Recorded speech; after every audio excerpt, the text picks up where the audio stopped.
Selamat malam jemaat sekalian. Kita akan memulai ibadah keluarga pada malam hari ini. Dan ibadah keluarga pada malam hari ini akan dilayani oleh Ibu Pendeta Marlin Sohoka. Biarlah ibadah yang kita lakukan pada malam hari ini menjadi berkat bagi kita semua. Jemaat, mari berdiri untuk menghadap Tuhan dan menyembah-Nya, serta memuliakan nama-Nya karena kasih setia-Nya besar atas kita.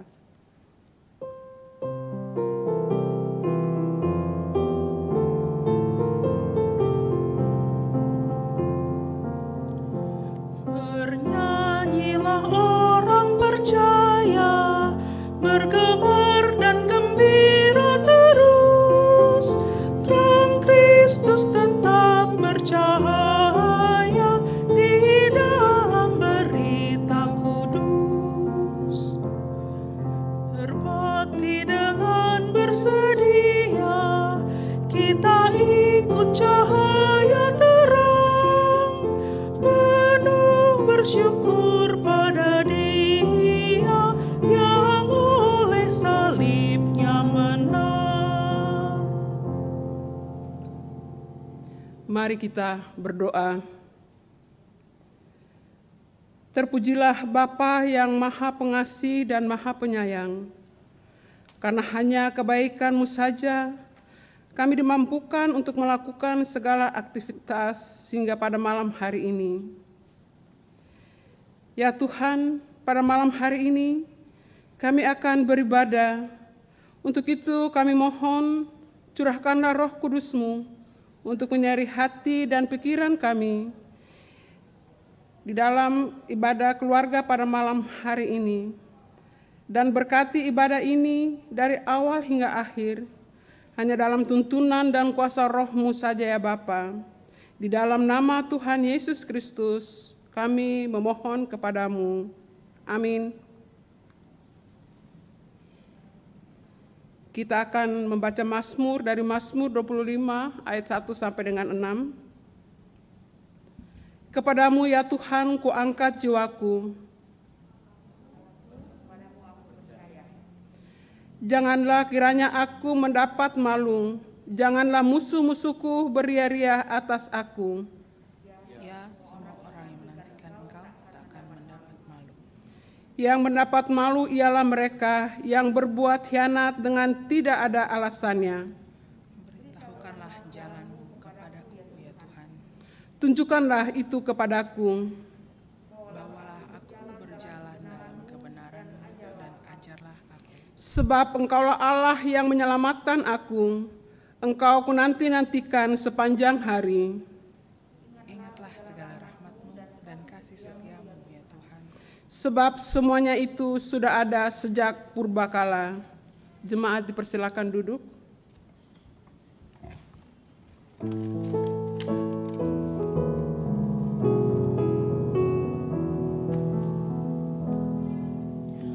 Tuhan, ajarkanlah kehendak-Mu, nyatakan jalan-Mu dan firman-Mu.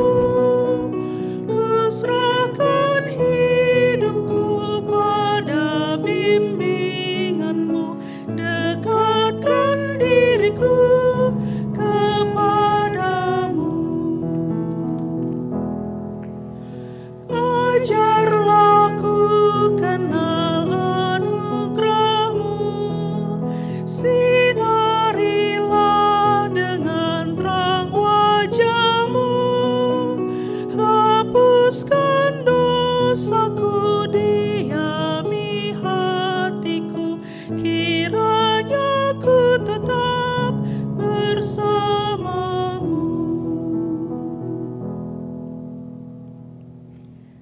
Jemaat Tuhan yang terkasih, kita akan mempersiapkan diri untuk masuk dalam pemberitaan firman Tuhan. Mari kita berdoa.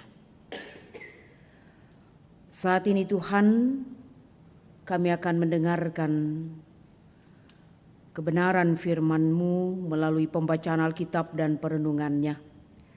Kami mohon Roh Kudus-Mu menguasai hati dan pikiran kami, agar kami tidak hanya mendengarkan tetapi juga kami dapat melakukan kehendak-Mu dalam kehidupan kami. Dan firman-Mu itu ya Tuhan menjadi suluh dalam langkah-langkah hidup kami. Dengarkanlah doa kami ya Bapa, ampunkan dosa-dosa dan pelanggaran kami. Dalam nama Yesus firman yang hidup kami berdoa. Amin. Jemaat Tuhan, mari kita berdiri. Kita akan membaca Alkitab dari 1 Raja-Raja pasal 17 ayat 20 sampai 24. 1 Raja-Raja pasal 17 ayat 20 sampai 24.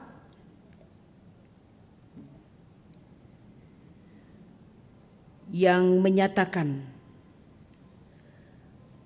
sesudah itu ia berseru kepada Tuhan, katanya, "Ya Tuhan Allahku, apakah Engkau menimpakan kemalangan ini atas janda ini juga, yang menerima aku sebagai penumpang dengan membunuh anaknya?" Lalu ia mengunjurkan badannya di atas anak itu 3 kali dan berseru kepada Tuhan, katanya, "Ya Tuhan Allahku, pulangkanlah kiranya nyawa anak ini ke dalam tubuhnya." Tuhan mendengarkan permintaan Elia itu, dan nyawa anak itu pulang ke dalam tubuhnya sehingga ia hidup kembali. Elia mengambil anak itu, ia membawanya turun dari kamar atas ke dalam rumah dan memberikannya kepada ibunya. Kata Elia, "Ini anakmu, ia sudah hidup." Kemudian kata perempuan itu kepada Elia, "Sekarang aku tahu bahwa engkau abdi Allah, dan firman Tuhan yang kau ucapkan itu adalah benar." Demikian pembacaan Alkitab. Haleluya. Haleluya,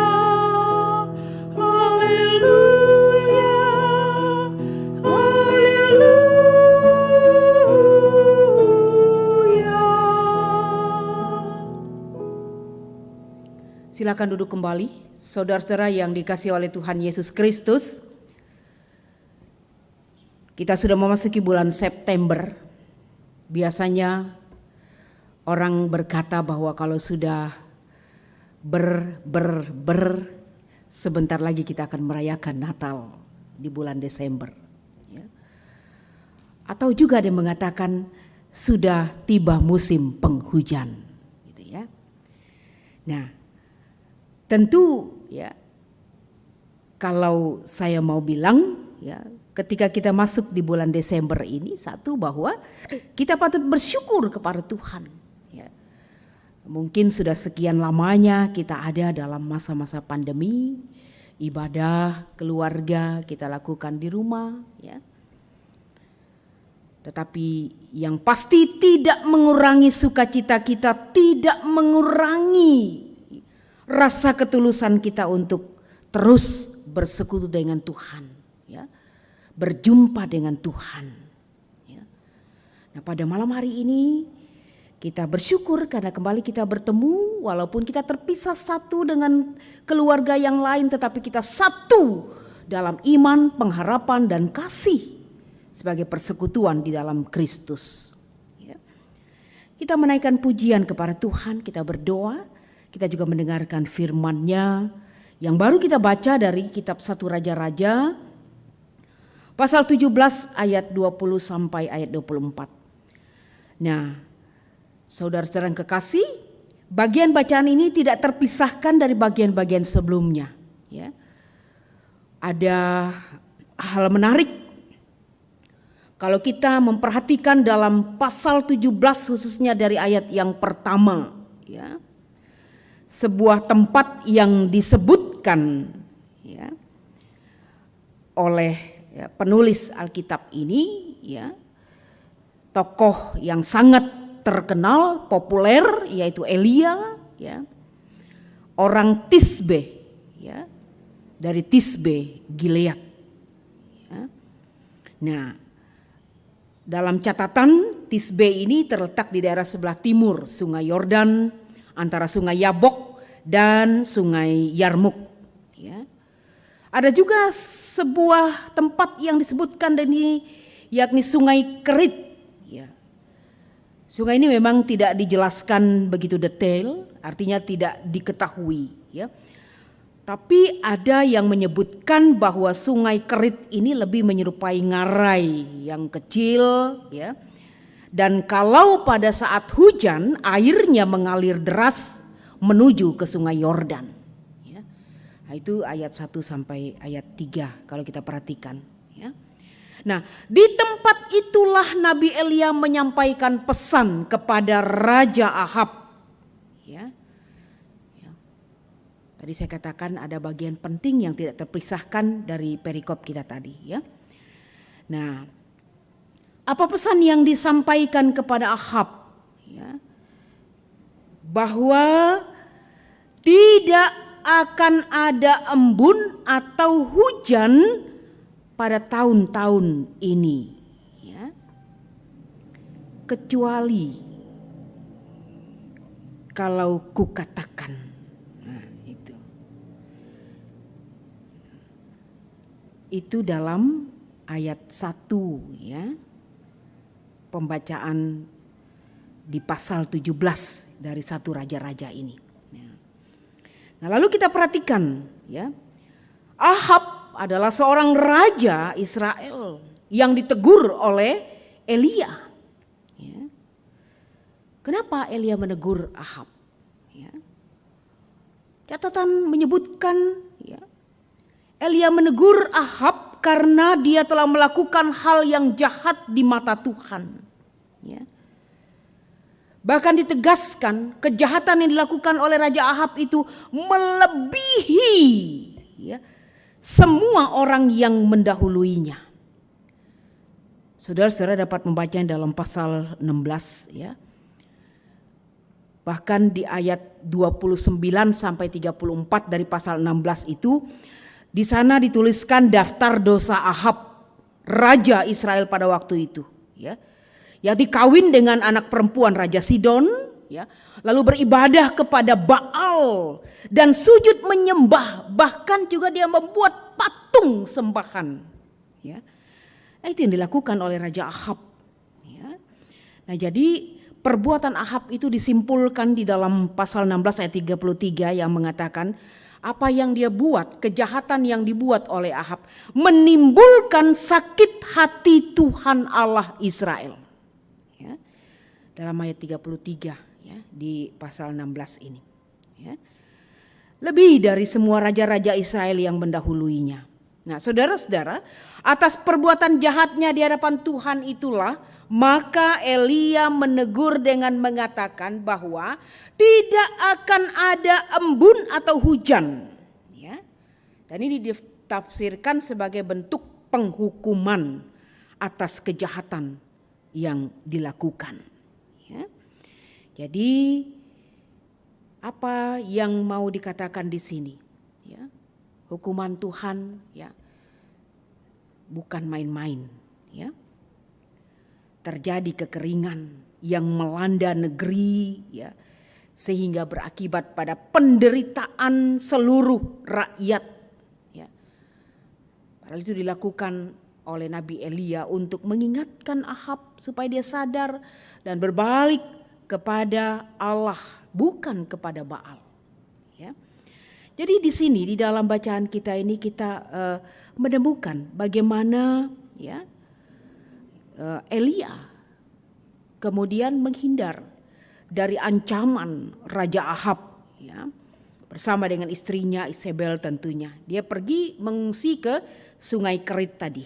Ya, Sungai Kerit, ya, tinggal hidup di sana, ya, dan kebutuhan makannya diberikan oleh burung gagak. Nah, itu dalam ceritanya, ya. Bapak Ibu, burung gagak itu pemakan bangkai, ya, yang kita kenal. Bayangkan, ya. Tetapi di sini kita melihat ketaatan Elia atas perintah Tuhan, apa yang Tuhan katakan dia lakukan. Ya. Dia nggak bilang sama Tuhan, wah Tuhan kalau burung gagak yang kasih makan, waduh itu kan burung gagak itu kan pemakan bangkai begitu kan. Ya. Elia tidak mengadakan tawar-menawar dengan Tuhan ketika Tuhan ya memerintahkan dia untuk mengungsi ke tepi sungai Kerit. Ya. Dan dia tinggal hidup di sana, dia diberi makan oleh Tuhan melalui burung gagak tadi, ya. Dan dia juga minum dari sungai Kerit itu. Ya. Ini kita garis bawahi, sebuah bentuk ketaatan kesetiaan Elia kepada perintah Tuhan. Ya. Nah jadi apa yang dimaksudkan? Ketika Elia menegur Nabi Ahab sebenarnya mau mengatakan kepada kita bahwa di mata Tuhan, ya, kejahatan apapun, ya, tidak ada kompromi. Ya. Seorang raja sekalipun yang harusnya menjadi teladan, menjadi contoh, tetapi justru melakukan hal-hal yang bertentangan di hadapan Tuhan. Ya. Jadi memang kalau salah ya wajib ditegur, ya, tidak peduli siapa orangnya, raja sekalipun, ya, ditegur oleh Nabi Elia. Jadi kalau benar-benar, kalau salah-salah begitu, ya. Bersalah pasti dihukum, ya. Dan kalau melakukan yang benar, pasti akan memperoleh berkat, ya. Nah, saudara yang kekasih dalam Tuhan, cerita selanjutnya adalah ketika kemarau yang berkepanjangan, ya. Akibat ya, kekeringan yang ada, kemarau terjadi kekeringan, ya. Apa yang terjadi? Kalau kita membaca sebelum pembacaan kita ini dikatakan, ya atas perintah Tuhan, Nabi Elia beranjak pindah ke Sarfat, ya, di wilayah Sidon, dan dikatakan Tuhan pun menyediakan makanan melalui pelayanan seorang ibu janda, ya. Bayangkan, ya. Tuhan gak bilang, hei Nabi Elia, pergilah ke Sarfat, engkau akan menemukan seorang yang kaya raya, yang akan memenuhi kebutuhanmu. Tapi justru dikatakan ini seorang janda. Ya. Ya. Singkatnya kalau kita memperhatikan, ketika Nabi Elia sampai di sana, ada dialog yang terjadi antara Elia dan dengan perempuan janda, ya, di pintu gerbang kota Sarfat itu. Ya. Nah menarik untuk disimak saudara, sebab permintaan Nabi Elia untuk memberinya minum, kemudian juga sepotong roti. Ya. Awalnya dalam cerita itu ditolak dengan alasan, ibu janda mengatakan bahwa persediaan kami tinggal sedikit, enggak cukup. Ya, ya itu kita perhatikan. Ya. Elia meminta sepotong roti, ya. Tetapi ditolak dengan alasan sekali lagi, persediaan hanya cukup untuk diri ibu janda tersebut juga bersama dengan anaknya. Ya. Dan dia menegaskan, sesudah kami makan itu tidak ada lagi yang dapat dimakan, yang hanya akan berujung pada kematian. Ya. Bisa saja itu akibat kekeringan. Itu dalam pas ayat 12 Bapak Ibu ya kalau diperhatikan. Ya. Nah tapi apa yang terjadi? Perkataan Elia di ayat 13 sampai 14 dituruti oleh ibu janda yang ada di Sarfat itu. Ya. Kan dalam pembacaan kita itu bisa kita lihat. Ibu janda itu pulang lalu dia masak dari sisa tepung yang ada. Ya. Sesuai dengan apa yang disampaikan Nabi Elia, itu yang dilakukan oleh ibu janda ini. Jadi tepung dan minyak diolah menjadi sajian, kemudian dia memberikannya kepada Nabi Elia untuk dimakan. Ya. Ada catatan penting, kalau kita memperhatikan di ayat 15, ada kekuatan mujizat yang dibuat oleh Allah. Ya. Sebab ya, Nabi Elia, ibu janda yang dijumpainya di Sarfat dan juga bersama dengan anaknya mendapat makan beberapa waktu lamanya, ya, sampai suasana membaik. Ya. Karena sebagaimana yang dikatakan oleh Elia, tepung dalam tembayan tidak habis, minyak dalam buli-buli itu juga tidak berkurang. Jadi di tengah ancaman kekeringan sekalipun makanan, minuman tersedia cukup untuk dimakan oleh Elia, ibu janda dengan anaknya dalam waktu yang lama. Ini luar biasa. Ya. Ini menjadi catatan penting bagi kita. Bagaimana kuasa Tuhan bekerja yang tidak perlu diragukan.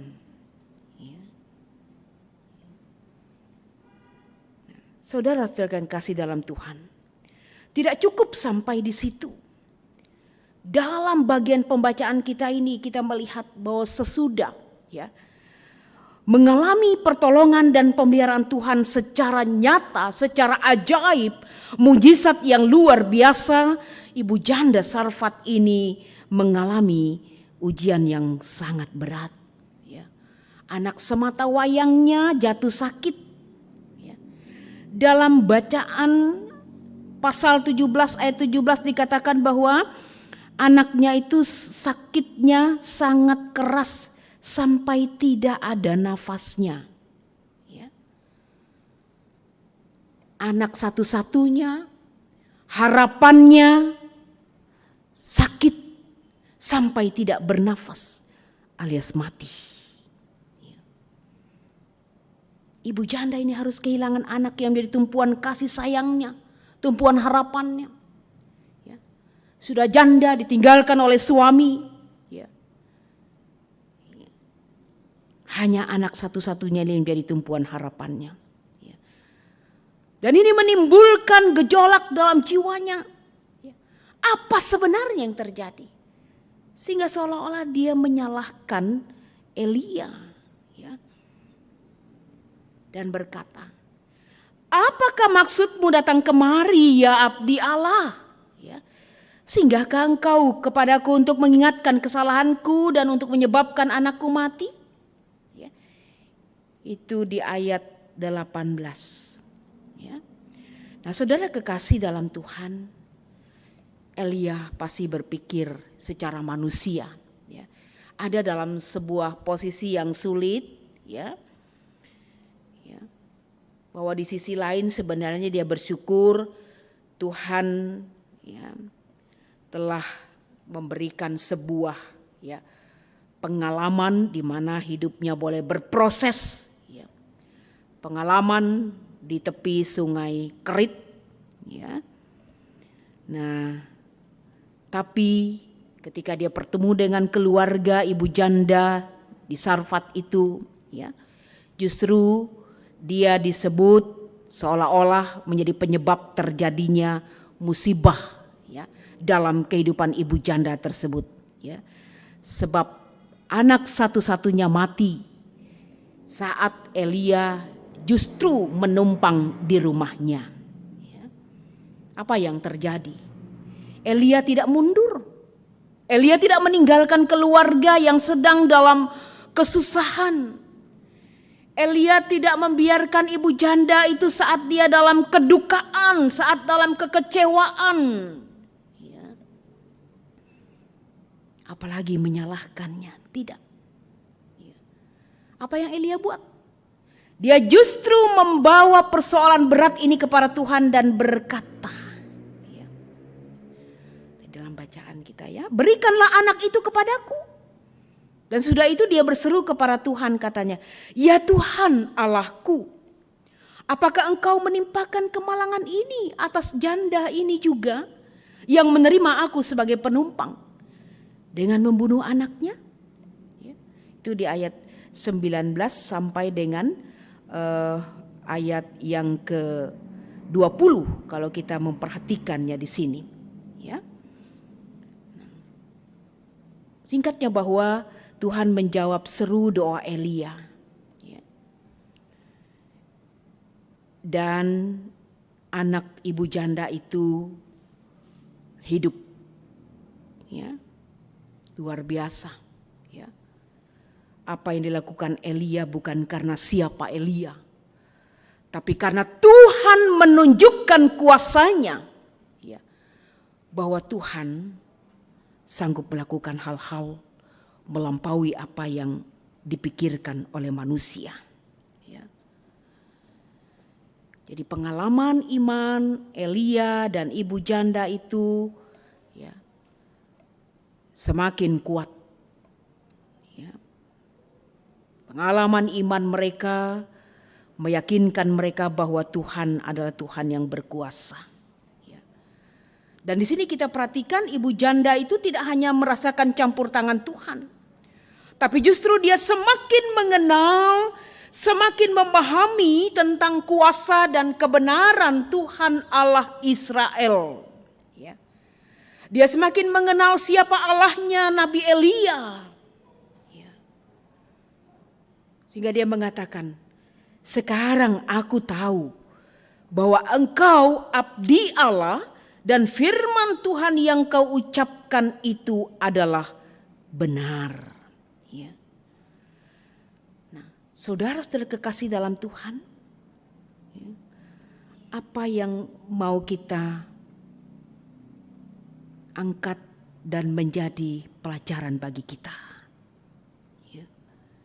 Sekali lagi bahwa mulai peristiwa pengalaman iman Elia dan ibu janda ini, kita dapat melihat bahwa jalan Tuhan itu adalah jalan yang sungguh hebat dan luar biasa, sungguh ajaib. Terkadang memang Tuhan mengizinkan kita untuk mengalami berbagai cobaan, ujian dalam menjalani kehidupan kita. Ya. Dan ingat, percayalah bahwa itu adalah untuk menguatkan iman percaya kita.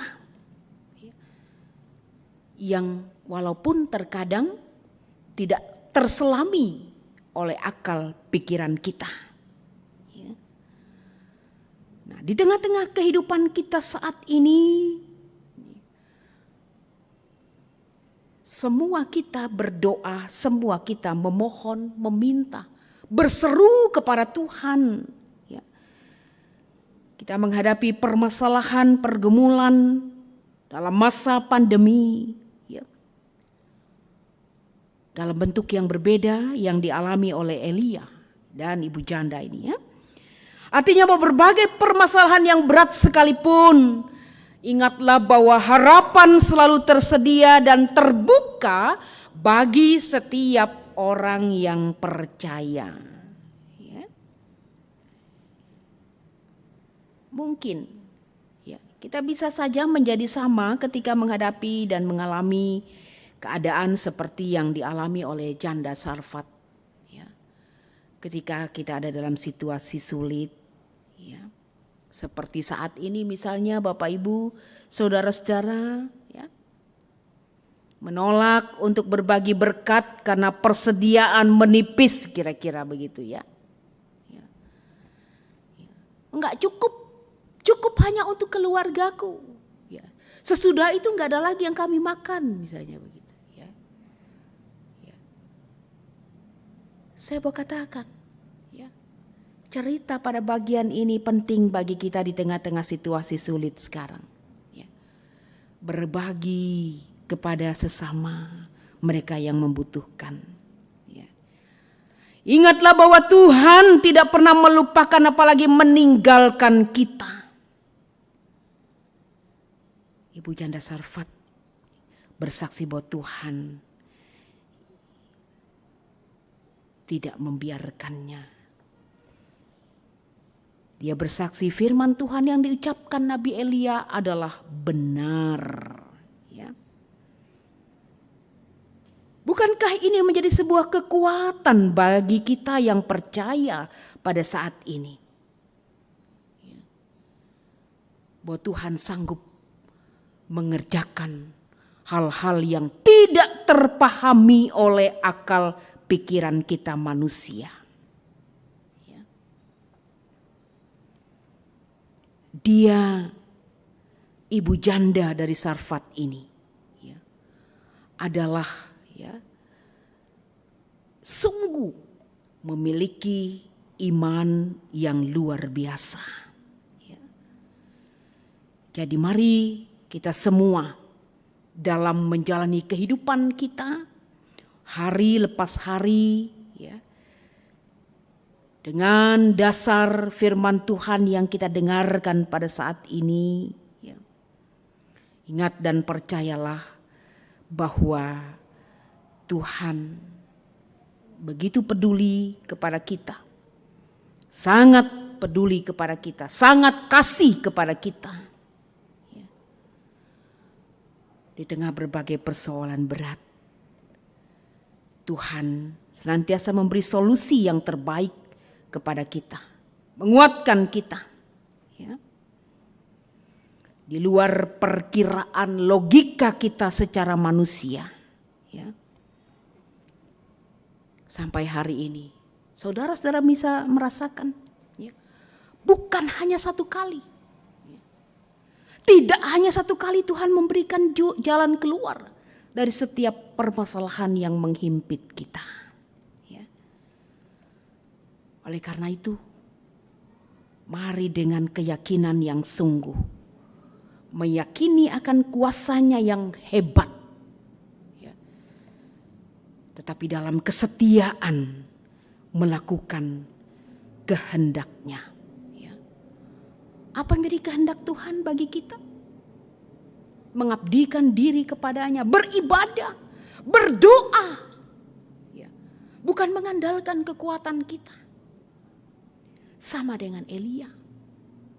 Elia tidak mengandalkan kekuatannya, tetapi dia datang kepada Tuhan dalam situasi sulit. Ya. Memohon, ya, berseru kepada Tuhan. Menekuni, menaati dan melakukan firman-Nya. Ya. Dimanapun saudara-saudara, kemanapun, ya, kita pergi, ya, mari dalam setiap hal yang kita lakukan, kita kerjakan, lakukanlah itu untuk memuliakan nama Tuhan. Ya. Tetaplah percaya bahwa dalam segala keadaan, ya, Tuhan ada dan tetap bersama-sama dengan kita, anak-anak-Nya. Selamat mempercayai Tuhan dalam segala keadaan. Amin.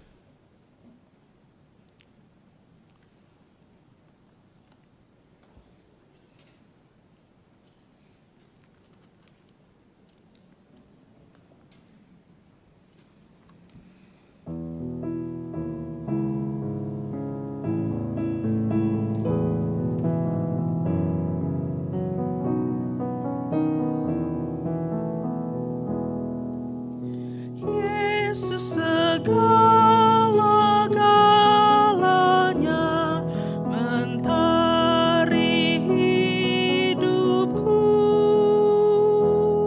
Sehari-hari Dialah penopang yang teguh.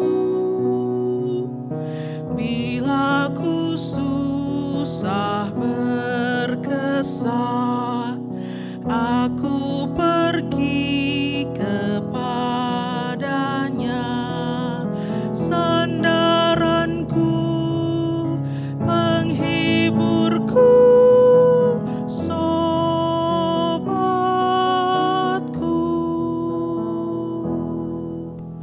Yesus segala-galanya, setia padaku. Tak akan ku menyangkalnya, teman setiaku. Bersamanya ku tak sesat,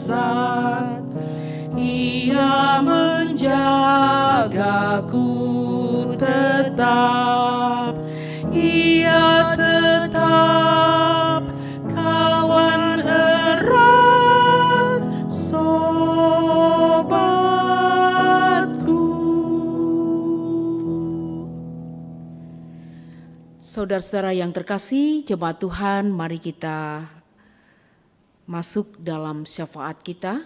Kita menghadap Tuhan dalam doa.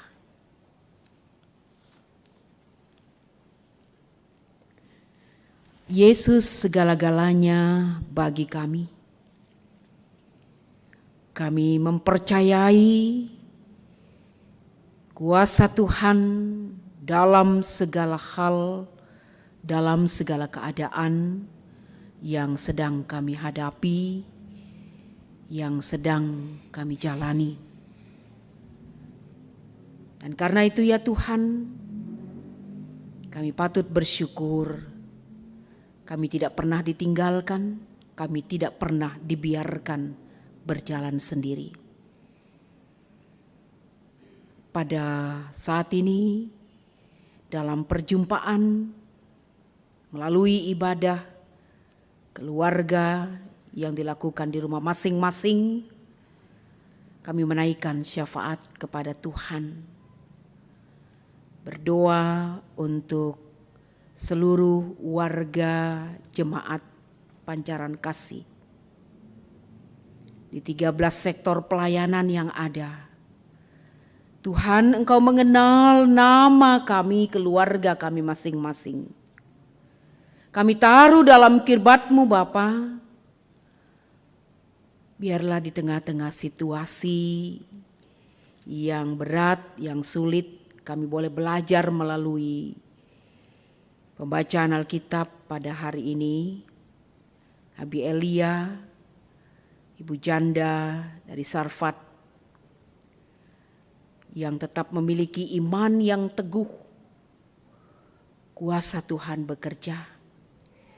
Keajaiban demi keajaiban terjadi dalam kehidupan. Dari satu peristiwa ke peristiwa yang lain, Tuhan tetap berkarya. Tuhan tetap menyatakan mujizat-Nya. Ya Tuhan, dengan demikian kami akan menjalani kehidupan ini dengan penuh sukacita. Tetap berharap, tetap mempercayai akan kuat kuasa Tuhan yang bekerja di tengah-tengah berbagai situasi dan kondisi. Kami berdoa bagi warga jemaat yang sakit, lawat mereka berikan kekuatan dan kepulihan. Yang tengah bergumul, Tuhan angkat pergumulan mereka, kuatkan mereka. Yang sedang dalam keputusasaan, Tuhan kuatkan iman percaya mereka. Pegang mereka Tuhan, rangkul mereka dengan kekuatan cinta dan kasih-Mu. Keluarga yang sedang menghadapi berbagai persoalan juga, Tuhan bersama-sama dengan mereka untuk keluar dari beban-beban persoalan yang ada. Baik itu masalah ekonomi, masalah pekerjaan, masalah studi atau pendidikan anak-anak. Tuhan, kami mohon cukupkan yang kami perlukan. Engkau memberkati semua pekerjaan, usaha dari anak-anak-Mu ya Bapa. Berdoa untuk saudara-saudara kami yang mungkin ada di rumah sakit, rawatlah mereka, para medis yang sedang menangani mereka. Bahkan semua upaya yang dilakukan pemerintah saat ini untuk menghentikan penyebaran virus corona. Semua upaya yang tengah dilakukan, proses vaksinasi yang terus berjalan, Tuhan tolong. Kami mohon dalam doa kami, ketika ada kelompok orang-orang yang ingin mengacaukan atau menghancurkan semua niat kehendak baik pemerintah kami, Tuhan patahkan semuanya. Dan biarlah ya Bapa, kuasa-Mu bekerja melalui semua usaha upaya yang dilakukan. Karena apapun yang dilakukan itu adalah sarana, tapi kuasa Tuhan yang bekerja. Tuhan, kami berdoa pada malam hari ini bagi keluarga-keluarga jemaat-Mu yang sedang bersuka cita. Mereka yang berhari ulang tahun, kelahiran, perkawinan, sempurnakan sukacita mereka ya Bapa. Bahkan lebih daripada itu, kami semua yang boleh ada sampai saat ini ada karena kasih karunia-Mu ya Tuhan. Karena itu ajar kami ya Bapa untuk selalu bersyukur, memberi diri kami dengan cara kami memberi yang terbaik bagi Tuhan. Karena siapakah kami ya Tuhan? Kami masih bisa menghirup udara yang segar, kami masih bisa melihat kebaikan Tuhan. Kami bisa hidup berdampingan dengan orang-orang terkasih kami. Semua itu adalah karena kasih sayang-Mu Bapa. Bagaimana kami harus membalas cinta kasih Tuhan? Tolong kami ya Tuhan, agar kami memberikan hidup kami, hal-hal yang terbaik dari hidup kami, untuk merespon kasih karunia Tuhan. Bapak, terima kasih untuk kesempatan di mana kami juga boleh berdoa untuk majelis jemaat. Unit-unit misioner yang ada. Semua yang terlibat dalam seluruh pelaksanaan kegiatan di tengah-tengah persekutuan, pelayanan dan kesaksian gereja Tuhan. Jemaat Pancaran Kasih ini, Tuhan memberkati. Baik yang kami lakukan secara rutin maupun non-rutin. Semua ingin kami persembahkan bagi kemuliaan nama Tuhan. Dan nama-Mu saja yang dimuliakan di dalamnya ya Bapa. Dan ini kami Bapa pada malam hari ini yang melayani pianis, pemandu lagu, tim multimedia, Tuhan juga bersama dengan seluruh warga jemaat yang mengambil bagian. Kami akan memasuki malam ini beristirahat dalam damai sejahtera-Mu ya Bapa. Engkau membangunkan kami besok pagi dengan kesegaran yang baru, melanjutkan kembali seluruh tugas tanggung jawab, panggilan dan pengutusan kami. Ya Tuhan, sempurnakan doa kami. Di dalam nama Yesus yang telah mengajar kami berdoa. Bapa kami yang ada di sorga, dikuduskanlah nama-Mu. Datanglah kerajaan-Mu, jadilah kehendak-Mu di bumi seperti di sorga. Berikanlah kami pada hari ini makanan kami yang secukupnya, dan ampunilah kami akan kesalahan kami, seperti kami juga mengampuni orang yang bersalah kepada kami. Dan janganlah membawa kami ke dalam pencobaan, tetapi lepaskanlah kami daripada yang jahat.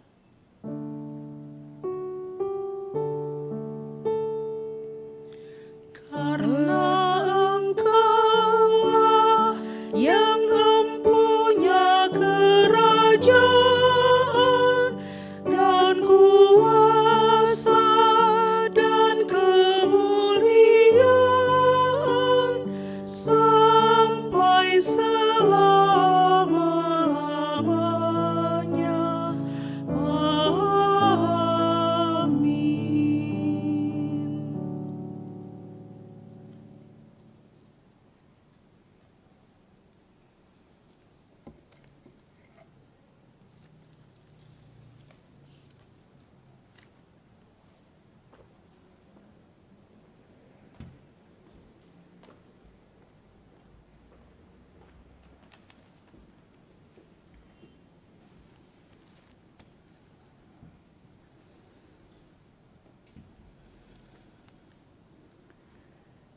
Jemaat, marilah kita nyatakan syukur kepada Tuhan dengan memberi persembahan kepadanya.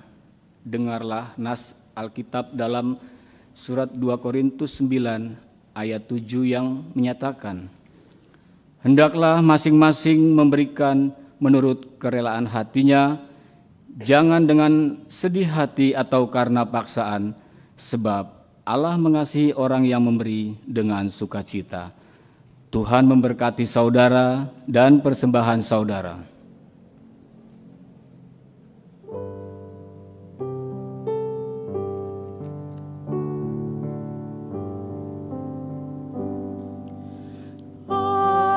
Andaikan Yesus kau bukan milikku dan tak kau berikan darahmu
Jemaat, mari berdiri untuk menaikkan doa syukur atas persembahan yang telah dikumpulkan secara bersama. Bapa Maha Murah, kami bersyukur buat persembahan yang telah terkumpul. Semua berasal dari Tuhan dan kami mohon kuduskan agar berguna bagi pelayanan kasih dan kesaksian. Ajar kami tidak khawatir dan kikir, sebab berkat Tuhan selalu berlimpah dalam hidup kami. Demi Yesus sumber berkat, kami berdoa. Amin. Jemaat tetap berdiri.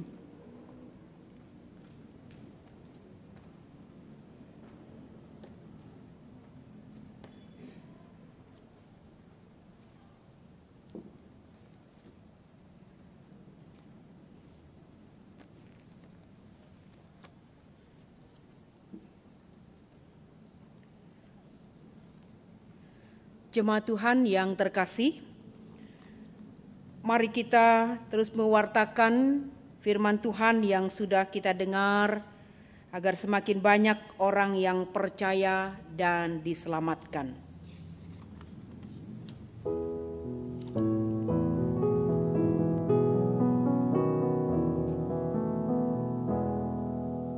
Dalam hidup beriman, kadang badai menerjang. Saat imanku lemah, Yesuslah andalanku. Biar waktu melenyap, yakin padanya tetap. Bersamanya ku teguh, Yesuslah andalanku.